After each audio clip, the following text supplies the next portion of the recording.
André Dumont, dont vous voyez la statue là sur la place, est un spectacle en soi, puisqu'il est tridimensionnel, et surtout parce qu'il il a une gestuelle théâtrale.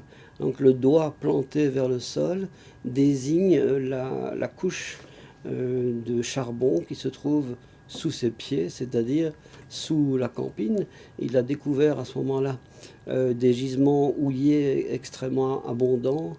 Et on le voit dans ce geste qui est à la fois académique, puisqu'il porte une toge, et en même temps théâtral, puisqu'il déploie un geste très marqué.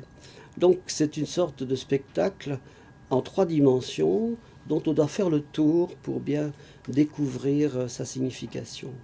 Alors oui, c'est effectivement un de mes lointains prédécesseurs, puisque nous étions à la fin du 19e siècle, ça fait tout de même un bail. Mais ce que je trouve en lui, de,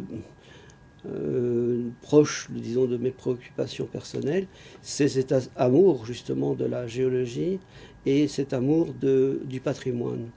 En même temps, sa conduite exemplaire de chercheur est aussi celle qui me mène aujourd'hui, toujours.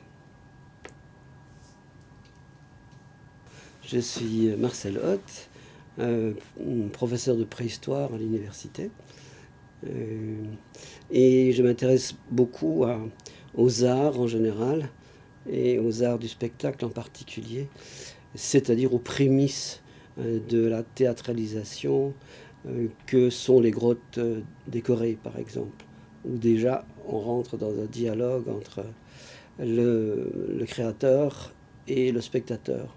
Et là, déjà, il y a une grammaire, une syntaxe des figures qui se trouve illustrée.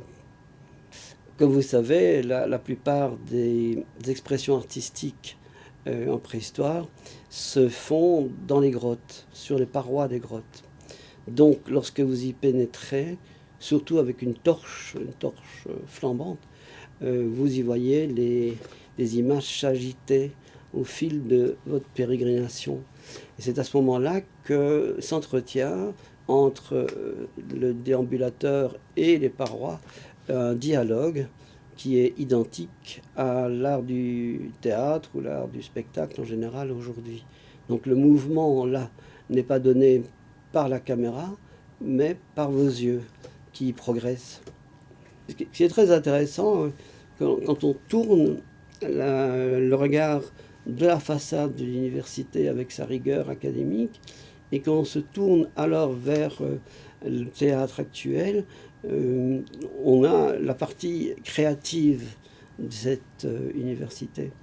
Le prolongement, si je puis dire, artistique de ce qui d'un côté est plutôt intellectuel et de l'autre qui est plutôt artistique.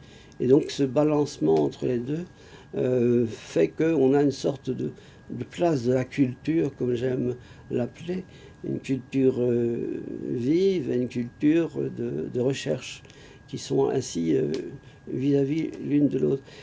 Et ces 3 éléments, donc la statue d'André Dumont, la façade de l'université et la façade du théâtre, sont pour moi précisément un théâtre en soi, un décor de théâtre tout au moins, dans lequel on pénètre quotidiennement et dont on ne perçoit pas toujours la coïncidence, qui n'a certainement pas été conçue par hasard. Donc là, on entre dans un décor, cette fois-ci urbain, qui concentre les 2 formes de culture. Je suis liégeois jusqu'à la moelle de mes os. J'ai toujours été liégeois et très attaché à ma ville, amoureusement même, mais aussi intellectuellement, puisque c'est moi qui ai organisé les fouilles de la place Saint-Lambert et qui ai conçu l'archéoforum avec l'architecte Claude Strebel. Et nous avons tenu à ce que tous les vestiges restent en place pour l'avenir, quoi. Et donc là, c'était une entreprise gigantesque, mais ça nous permet de remonter, et aux visiteurs surtout, de remonter aux plus anciennes traces d'occupation à Liège. Bon, non seulement nous l'avons fouillé, nous l'avons préservé, et maintenant c'est devenu une propriété de la région wallonne qui organise les visites pour les touristes.